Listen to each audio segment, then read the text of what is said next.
नमस्कार दोस्तों, 2015 के अंदर जब ब्रिटेन के अंदर ब्रेग्जिट की बात चल रही थी, उस समय पर आप लोगों को भारत के प्रधानमंत्री का यह बयान याद होगा, जहां पर उन्होंने कहा था कि यूनाइटेड किंगडम भारत का गेटवे है यूरोपियन यूनियन का। इवन यूनाइटेड किंगडम ने भी कई बार भारत को यह प्रॉमिस किया कि यूरोपियन यूनियन का हम गेटवे बनेंगे भारत के लिए। हालांकि उसके बाद ब्रिटेन के अंदर ब्रेग्जिट हो गया, ब्रिटेन खुद यूरोपियन यूनियन का पार्ट नहीं बना, जिसके बाद अब भारत के सामने ये एक बहुत बड़ा इशू था कि कैसे यूरोपियन यूनियन के मार्केट के अंदर अपने वर्चस्व को बनाए। भारत ने कई सारे और प्रयास भी किए, जैसे Greece India gateway to European Union. ये फिजिकल फॉर्म में है, ये मेटाफिजिकल फॉर्म में नहीं है। मतलब भारत जो है वो India middle east Europe economic corridor बना रहा है, जिसके तहत भारत यूरोपियन यूनियन के ग्रीस में अपने सामान को भेजेगा इंफ्रास्ट्रक्चर प्रोजेक्ट के जरिए, और फिर ग्रीस के जरिए यूरोपियन यूनियन में एंटर करेगा। ये इस तरीके का गेटवे है, ट्रेड के लॉजिस्टिक का गेटवे। बट हमारी कंपनियों को अगर सस्ते रेट के अंदर अपना सामान यूरोपियन यूनियन में भेजना हो तो वो कैसे भेजे? ये एक बहुत बड़ा डाउट था। यूनाइटेड किंगडम के ब्रेग्जिट से निकलने के बाद समझ नहीं आ रहा था कि कौन भारत का गेटवे बनेगा, तब तक जब तक कि फ्री ट्रेड एग्रीमेंट नहीं हो जाता। इवन फ्री ट्रेड एग्रीमेंट के अंदर भी यूरोपियन यूनियन के साथ में भारत की मदद करने रिसेंटली आयरलैंड आगे आया है। आयरलैंड ने कहा है कि भारत का यूरोपियन यूनियन का गेटवे आयरलैंड बनेगा। इवन आयरलैंड ने ऐसा कब कहा, यह समझने का प्रयास करो। अभी 17 मार्च को सेंट पैट्रिक्स डे है, जो आयरलैंड का नेशनल डे माना जाता है। इस समय आयरलैंड के मंत्री जितने भी इंपॉर्टेंट देश हैं वहां जाते हैं। भारत आए हैं आयरलैंड के ट्रेड मिनिस्टर, और इन्होंने कहा है कि आयरलैंड भारत के लिए यूरोपियन यूनियन का गेटवे बन सकता है। भारत और आयरलैंड की इतिहास सेम है, भारत की और आयरलैंड के रिलेशन के अंदर भी काफी कॉन्फरेंस देखने को मिलता है। इवन फ्री ट्रेड एग्रीमेंट में भी भारत की मदद कर सकता है। कैसे, उसे मैं शुभेंदु चौहान इस सेशन के अंदर चर्चा करूंगा। बट उसके पहले आप लोग मेरे साथ में SRC10 टेलीग्राम ग्रुप के ऊपर जुड़ सकते हो। मेरे क्लास की अपडेट, पीपीटी, पीडीएफ सब कुछ आपको मिल जाएगी। यूपीएससी सीएससी की तैयारी करना इंडिया के टॉप एजुकेटर से अगर आप लोगों को ऑफलाइन क्लासेस के अंदर पढ़ना है तो अनअकैडमी अब केवल ऑनलाइन नहीं रहा है दोस्तों। अनअकैडमी के ऑफलाइन सेंटर दिल्ली के करोलबाग मुखर्जी नगर के अंदर, प्रयागराज के सिविल लाइंस के अंदर ऑलरेडी खोले जा चुके हैं। अगर आपको चाहिए इन ऑफलाइन सेंटर के अंदर पढ़ना तो आप बिल्कुल से पढ़ सकते हो। अगर आप 2025-26 की तैयारी करना है ना, तो फाउंडेशनल कोर्स लॉन्च हो चुका है।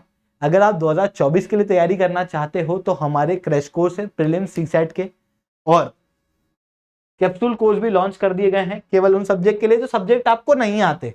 अब जब भी आप सब्सक्रिप्शन लोगे तो उस समय पर ये कोड यूज करना, आपको 40% तक का डिस्काउंट मिलेगा। अनिरुद्ध सर करंट अफेयर्स का कैप्सूल कोर्स ऑलरेडी लॉन्च कर चुके हैं। इकोनॉमी का capsule course already Vivek Singh sir द्वारा लॉन्च कर दिया गया है। इस क्यूआर कोड को स्कैन करके आप बिल्कुल से पेमेंट कर सकते हो। ऑनलाइन और ऑफलाइन दोनों के अंदर ये कोर्स जो है वो अवेलेबल कराया गया है।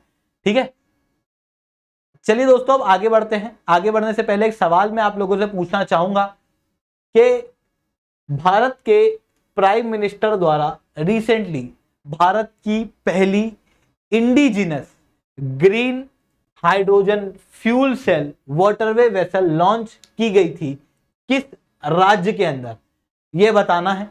आपके ऑप्शन है तमिलनाडु, केरला, महाराष्ट्र, कर्नाटक। सही जवाब नीचे कमेंट के अंदर दोगे। जो सही जवाब देगा ना उसके कमेंट के ऊपर मैं हार्ट दूंगा। चलिए दोस्तों अब समझने का प्रयास करते हैं कैसे आयरलैंड, क्यों आयरलैंड ने यह कहा कि वो भारत का गेटवे बनने वाला है। इस वीडियो को देखना। And huge growth market. There are very few economies in the world that are growing at the pace that we're seeing here in India. And so from an Irish perspective, you know, we're a globalized economy already. And I think you're likely to see a lot of dynamic young Irish companies choosing to come to India to build partnerships here, to build opportunities here. I hope also we're going to see more Indian companies come to Ireland as a gateway into the European Union, as we see trade between India and the EU grow significantly in the years ahead. And we are, as you know, working at the moment on an EU-India free trade agreement, which hopefully can be agreed at some point later this year. इनके इस interview से दो बात पकड़ में आई। पहला कि I hope more Indian companies would come to Ireland and let Ireland be used as a gateway for European Union. ठीक है, इन्होंने ये कहा कि बहुत जल्दी फ्री ट्रेड एग्रीमेंट होने वाला है भारत और यूरोपियन यूनियन के बीच में, जिससे और भी ज्यादा व्यापार बढ़ेगा। आयरलैंड उसके अंदर एक इंपॉर्टेंट भूमिका निभाएगा। इन्होंने अपने इस इंटरव्यू के अंदर ये भी कहा कि इंडिया और आयरलैंड के रिलेशन आपस में बहुत अच्छे हो सकते हैं, अभी तक बहुत अच्छे रहे नहीं हैं। मतलब रिलेशन तो अच्छे थे पर इग्नोर्ड पार्ट ज्यादा रहा है। भारत और आयरलैंड के बीच में काफी सारी सिमिलैरिटी है। आयरलैंड जो है वो यूनाइटेड किंगडम के इस क्षेत्र के अंदर देखने को मिलता है। एक बार आप दोनों देश के फ्लैग देखो, दोनों ट्राई कलर हैं और लगभग सेम कलर का यूज किया गया है। इतना ही नहीं, दोनों ही देश ब्रिटिश की कॉलोनी है, दोनों ही देश अंग्रेजी बोलने वाले हैं। हालांकि दोनों की मदर टंग अंग्रेजी नहीं है, पर मजबूरी के रूप में दोनों को ही बोलना पड़ता है। इन्होंने ये भी कहा कि आज भारत पूरे वर्ल्ड के अंदर एक इंपॉर्टेंट ग्लोबल सुपर पावर बना हुआ है, चाहे इकोनॉमिक, मिलिट्री, डिप्लोमेटिक, किसी भी पॉइंट ऑफ व्यू से देखो। भारत की आज पूरे विश्व के अंदर सुनी जाती है। वो रशिया यूक्रेन वॉर में भी हम लोगों को समझ में आया है, वो अभी इजराइल हमास वॉर के अंदर भी समझ में आया है। ऐसी कंडीशन में आयरलैंड के लिए भारत एक बहुत इंपॉर्टेंट कंट्री है और भारत के लिए आयरलैंड इंपॉर्टेंट होना चाहता है। ये इन्होंने क्लियरली अपने स्टेटमेंट्स के अंदर कहा। अब आप कहोगे सर आयरलैंड के साथ में व्यापार करेंगे तो ऐसा तो क्या बहुत फायदा हो जाएगा। देखो, आयरलैंड दिखने में छोटा है बट इसकी इकोनॉमिक प्रेजेंस बहुत ह्यूज है। आयरलैंड पूरे विश्व के अंदर लगभग $1 ट्रिलियन का व्यापार करता है। आप भारत का देखोगे तो भारत का टोटल व्यापार 1.1 ट्रिलियन का है। भारत इतनी ह्यूज कंट्री है, उसका 1.1 ट्रिलियन डॉलर का, होते छोटे से आयरलैंड का 1 ट्रिलियन डॉलर का, जहां पर भारत और आयरलैंड के आपस में व्यापार कोई बहुत ज्यादा नहीं है, लगभग 8-9 बिलियन डॉलर के आसपास के ही है। इनको और ज्यादा बढ़ाया जा सकता है भविष्य में। भारत जो है वो आयरलैंड को गुड सप्लाई करता है और आयरलैंड भारत को सर्विसेज सप्लाई करता है। हालांकि भारत भी सर्विसेज देता है पर सरप्लस आयरलैंड के पास में है। मतलब आयरलैंड के अंदर सर्विसेज इतनी बेहतर हैं। ये चीज हम लोगों को यहां पर देखने को मिलती है।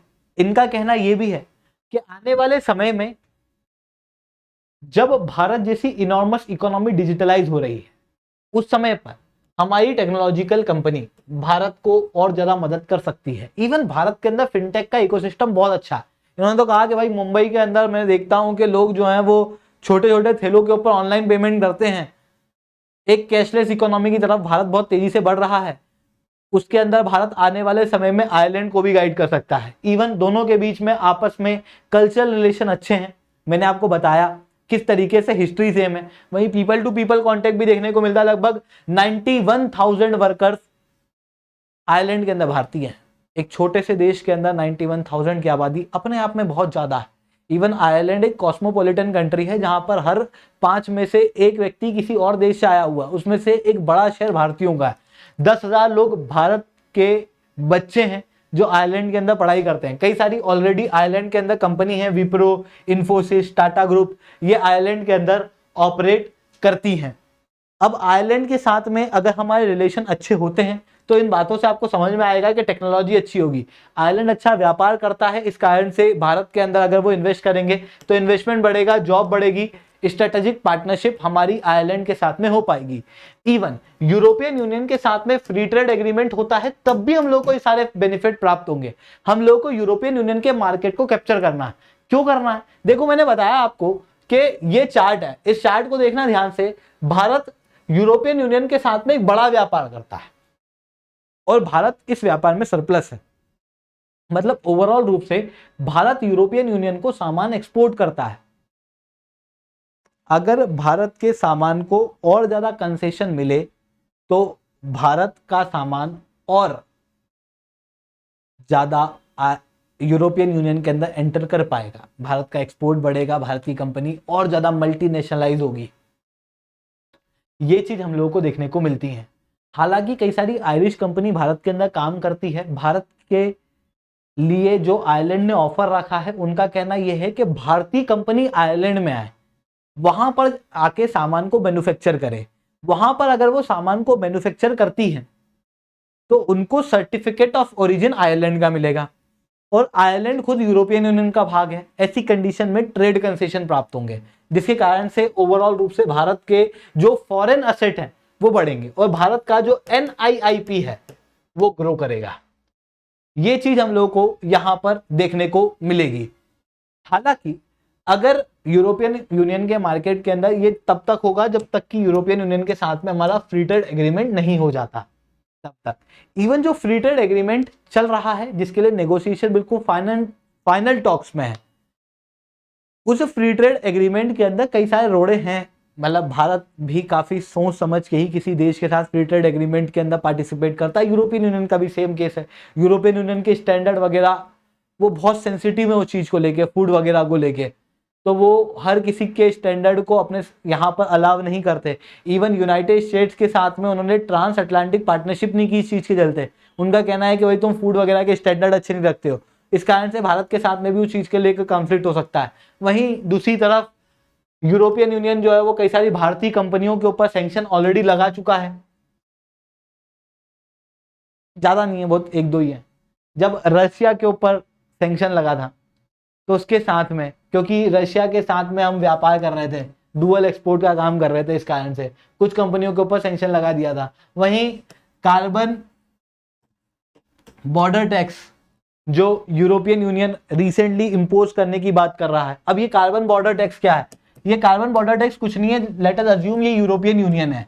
मैंने बताया यूरोपियन यूनियन के खुद के स्टैंडर्ड काफी ज्यादा है, तो यूरोपियन यूनियन ना कार्बन न्यूट्रलिटी के ऊपर फोकस करता है और अपनी कंपनियों को कहता है कार्बन न्यूट्रलिटी के ऊपर काम करो, कम कार्बन एमिशन करो, जिसके कारण से प्रोडक्शन कॉस्ट इन कंपनियों की बढ़ती है, ऐसा यूरोपियन यूनियन का कहना है।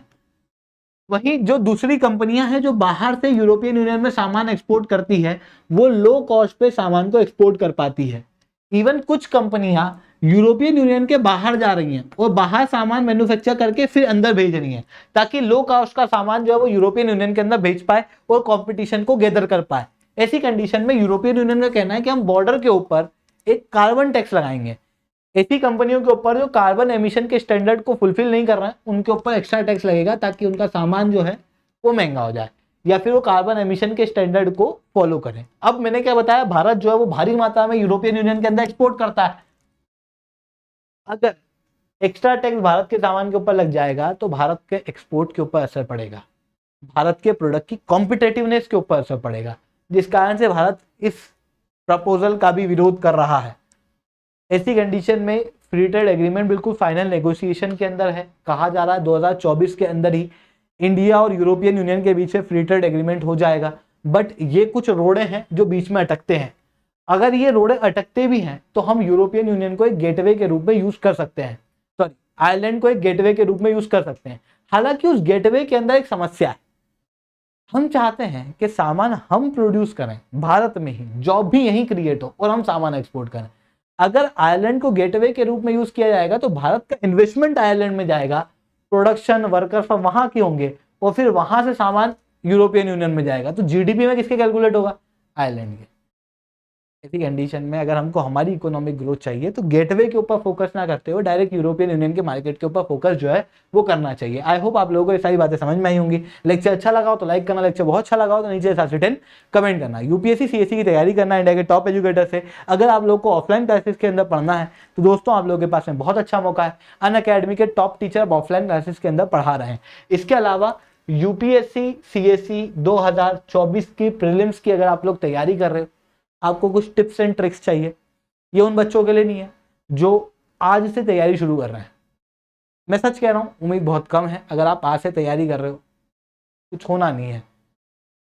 स्ट्रेटजी वीडियोस को देख के अगर आप 2025 के लिए तैयारी कर रहे हो तो हाँ आप देख सकते हो।